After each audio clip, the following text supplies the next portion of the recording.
lecturas del Evangelio que desde luego hubiera recomendado a los liturgistas que las fragmentaran, porque son tan ricas, con un contenido diverso y tan importante, que no puedes, por desgracia, salvo que uno hiciera una homilía larguísima, detenerse en todo lo que estas lecturas enseñan. Y esto pasa desde luego con el fragmento de hoy del Evangelio de San Mateo. Por eso voy a centrarme en el principio de este fragmento. En la cátedra de Moisés se han sentado los escribas y los fariseos. Haced y cumplid todo lo que os digan, pero no hagáis lo que ellos hacen. Ellos dicen, pero no hacen. El lunes recibí un email de una señora que me escribe de Latinoamérica, de un país de Latinoamérica, y me ha dicho que escuchó la homilía mía del domingo, pero que también escuchó otra homilía de una página católica, y que en esa otra homilía el sacerdote decía que el episodio de la transfiguración que leíamos en el Evangelio del domingo era falso, que nunca ocurrió, que era un invento y que era simplemente una especie de parábola, un cuento para dar una lección, bueno, pero que nunca pasó eso. Y la señora me escribía preguntándome quién tenía la razón, si ese sacerdote que decía que esa página del Evangelio era mentira o yo que decía que era verdadera, y sacaba naturalmente una enseñanza de eso, de ese hecho histórico, sacaba una lección que sin duda eso ocurrió para sacar esa lección. Bueno, claro, yo respondo diciendo que tengo yo razón, naturalmente, porque creo que la tengo, pero si una persona dice, un sacerdote, un obispo, quien sea, dice, esta página del Evangelio es falsa, es un invento, lo que hay que preguntarle es, ¿solo esa página? ¿Solo eso? ¿Solo la transfiguración es falsa? ¿Y por qué no lo demás? ¿Y por qué no lo demás? ¿Por qué no el nacimiento en la cueva de Belén? La concepción virginal de María, de Jesús en María. Los milagros, todos ellos, la resurrección de Lázaro, el hijo de la viuda de Naín. ¿Y por qué no? Son falsas también las enseñanzas de Jesús, el sermón de las bienaventuranzas, y en definitiva, porque no es falsa la muerte del Señor y su resurrección. Cuando te pones a cortar, ¿dónde te paras? Entonces entra el subjetivismo. A mí me parece que, o hay algunos teólogos que dicen, hay una escuela teológica que afirma que esto es falso y esto no, pero otros teólogos dicen que esto no y esto sí. Y la escuela tal afirma y la escuela cual afirma y el teólogo tal dice, no queda nada. ¿Qué es lo que sucede? Que esos sacerdotes, lo digo y lo afirmo rotundamente, no los conozco, pero lo afirmo claramente, han perdido la fe de la Iglesia. Eso es lo que sucede. Lo decía el Papa Benedicto XVI en aquel mensaje que envió a la reunión de presidentes de las conferencias episcopales con motivo de organizar algún tipo de medida para luchar contra la pederastia en el clero. Decía, estamos hablando y hay que hacer frente sin ningún tipo de miedo a ese pecado y delito tan horrible del abuso de los menores. Vale. Decía el Papa, pero también hay otros menores que no son menores de edad cronológica, y también hay menores de edad cronológica que están siendo abusados en su fe. Y decía el Papa Benedicto, el obispo tiene que defender la fe y el sacerdote tiene que defender la fe. Si tú tienes otra fe, bueno, pues es una cosa respetable, pero no digas que eres católico. Crea tu iglesia. ¿Cuántas iglesias hay hoy?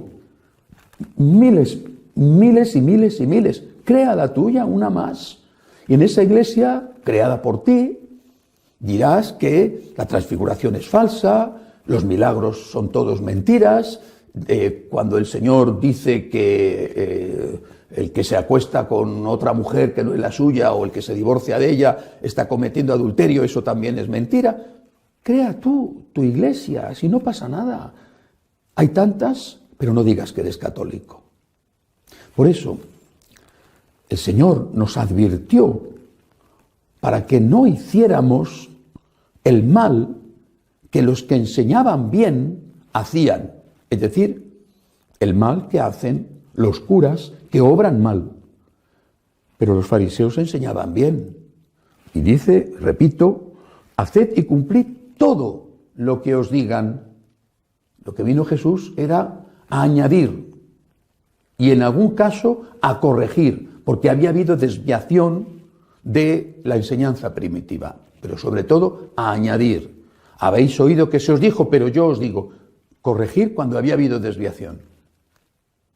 Pero lo que enseñaban los fariseos estaba bien, en los 10 mandamientos.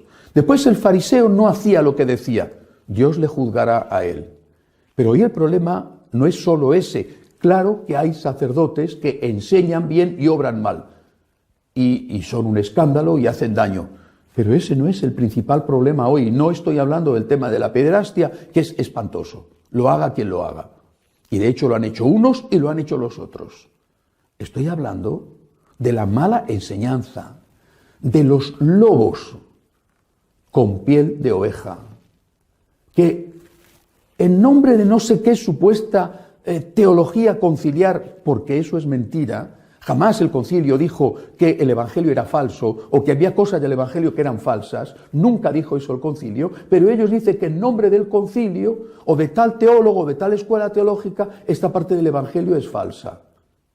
Son lobos con piel de oveja.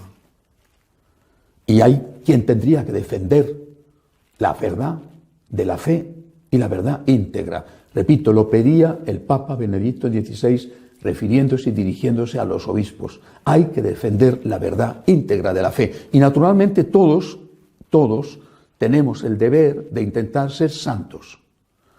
Por supuesto. Pero además, y en primer lugar, los sacerdotes tenemos el deber de enseñar la doctrina correcta. Recuerdo un ejemplo que ponía el que fue mi maestro, José Luis Martín Descalzo. Decía, los sacerdotes somos como un indicador en carretera. Y ponía un ejemplo que los españoles podemos entender. Obviamente de fuera quizá no lo entenderán, pero pueden poner el ejemplo en su propio país. Decía, tú sales de Madrid y quieres ir a Santiago de Compostela. Vale, sales de Madrid y buscas. En aquella época, cuando él ponía este ejemplo, no estaba el Google Maps ni el Waze. Bueno, había los mapas de carretera. Pero sí en las carreteras había indicadores. Y buscas Nacional 6, dirección La Coruña, Santiago de Compostela. Y empiezas a recorrer esa carretera, 100 kilómetros, 200 kilómetros. Si el indicador estaba mal puesto y te estaba enviando hacia Sevilla, que está en el sur, hacías 200, 300 kilómetros hasta que te dabas cuenta de decir, uy, pero qué extraño, ¿no? Si voy al norte, a Santiago de Compostela y esto, en fin, las llanuras de la Mancha y llego a Despeñaperros y veo que aquí está ya la Carolina, Úbeda, que, oiga, que ya estoy en Córdoba, pero si yo voy a Santiago de Compostela, ¿de quién era el problema? Del indicador. Y decía Martín Descalzo, los sacerdotes tenemos que ser como indicadores. Tenemos que indicar bien el camino. Esta es nuestra primera obligación. Y luego tenemos que recorrer el camino. Pero primero tenemos que indicar bien el camino. Si tú le dices a la gente que el mal es bien y el bien es mal, tú estás mandando a la gente hacia Sevilla cuando la gente quiere ir a Santiago de Compostela, mandando a la gente al infierno cuando la gente quiere ir al cielo. Qué gravísima responsabilidad y qué grandísimo pecado de este abuso de menores, que no es un abuso sexual, de menores mayores de edad y de menores de edad. De este abuso nadie pide cuentas. Y es terrible el daño inmenso que se está haciendo. Porque esta persona que me escribía ya tiene la duda sembrada dentro. ¿Será que todo el evangelio es mentira? ¿Pero existió Jesús o no existió Jesús? Cuidado con los lobos vestidos con piel de oveja. Cuidado. Porque si nosotros dejamos de creer que la palabra de Dios es palabra de Dios y empezamos a creer que es invento del hombre, simplemente hemos dejado de creer. Somos católicos, creemos en la palabra de Dios, creemos en las enseñanzas de Jesucristo y de esta palabra de Dios nadie nos tendrá que separar. Que Dios nos ayude.